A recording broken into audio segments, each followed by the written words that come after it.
Je suis venue ce matin faire la dictée pour tous. Je suis contente d'être là, je suis pas trop stressée, ça va. Ça fait plusieurs années que je participe à la dictée pour tous. On verra comment ça se passe. C'est la première fois qu'on organise une grande finale ici au ministère de la Culture. La dictée pour tous, c'est un grand championnat national de dictée géante. Elle est née dans mon quartier à Argenteuil dans le 95. À la suite de ça, j'ai été sollicité pour organiser des dictées dans plusieurs régions de France. Au bout de 3-4 ans, on a décidé de réunir les finalistes de chaque étape et de faire des belles finales dans des lieux historiques, au Palais de l'Élysée, Château de Versailles, Tour Eiffel.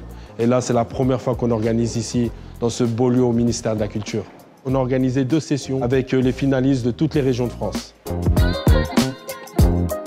Spectatrice engagée, virgule. Que vos voix résonnent dans les coulisses. Faire la dictée pour tous, c'est être réunis autour d'un texte, d'un poème, peut-être même d'une idée, toute génération confondue, toute culture confondue, de se mélanger autour de l'exercice.